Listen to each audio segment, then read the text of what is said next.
करवा चौथ व्रत कथा। बहुत समय पहले की बात है। एक साहूकार के 7 बेटे और उनकी एक बहन करवा थी। सभी सातों भाई अपनी बहन से बहुत प्यार करते थे, यहाँ तक कि वे पहले उसे खाना खिलाते और बाद में स्वयं खाते थे। एक बार उनकी बहन ससुराल से मायके आई हुई थी। शाम को भाई जब अपना व्यापार व्यवसाय बंद कर घर आए तो देखा उनकी बहन बहुत व्याकुल थी। सभी भाई खाना खाने बैठे और अपनी बहन से भी खाने का आग्रह करने लगे, लेकिन बहन ने बताया कि आज उसका करवा चौथ का निर्जल व्रत है और वह खाना सिर्फ चंद्रमा को देखकर उसे अर्घ्य देकर ही खा सकती है। चूंकि चंद्रमा अभी तक नहीं निकला, इसलिए भूख प्यास से व्याकुल हो उठी है।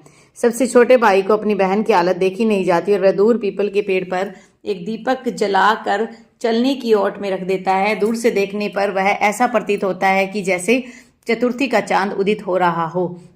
इसके बाद भाई अपनी बहन को बताता है कि चांद निकल आया है, तुम उसे अर्घ्य देने के बाद भोजन कर सकती हो।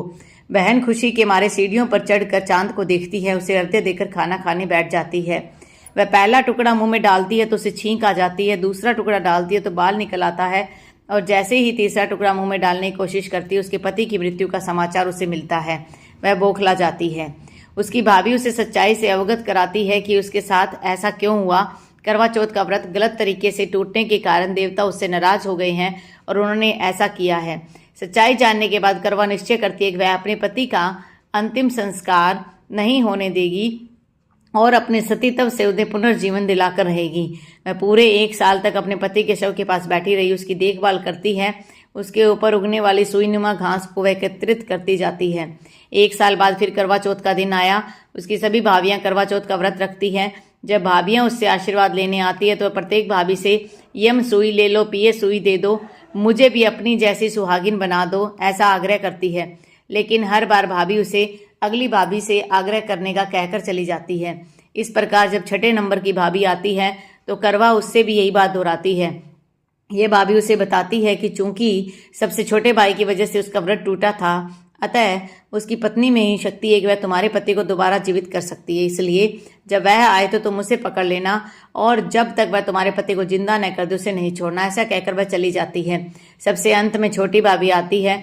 करवा उनसे भी सुहागिन बनने का आग्रह करती है, लेकिन वह टाल मटोली करने लगती है। उसे देख करवा उन्हें जोर से पकड़ लेती है और अपने सुहाग को जिंदा करने के लिए कहती है। भाभी उससे छुड़ाने के लिए नोचती है, कसोटती है, लेकिन करवा नहीं छोड़ती।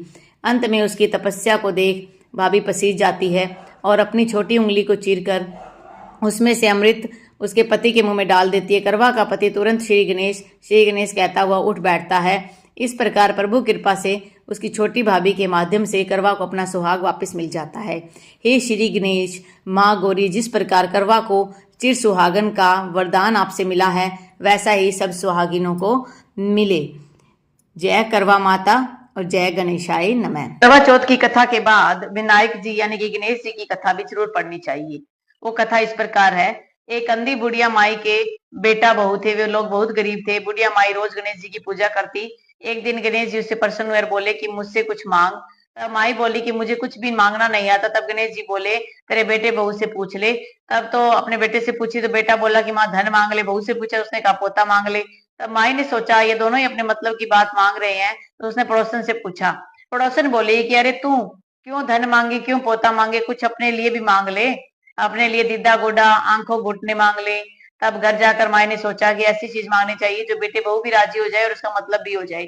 दूसरे दिन गणेश जी आए और कहने लगे ये माई कुछ मांग। तब बुढ़िया बोली दीदा गोडा देवे, सोने के कटोरे में पोते को दूध पीता देखो, अमर सुहाग देवे, निरोगी काया देवे, सब भी सुख दे देवे। तब भगवान गणेश जी बोले माई तूने तो मुझे ठग लिया, सब कुछ तो मांग लिया और कहती थी कुछ मांगना नहीं आता, पर ठीक है सब ऐसा ही होगा और अंतर ध्यान हो गए। बुढ़िया माई के वैसा ही सब कुछ हो गया।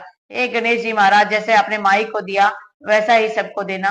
बोलो गणेश जी महाराज की जय, बोलो विनायक जी महाराज की जय, बोलो करवा माता की जय।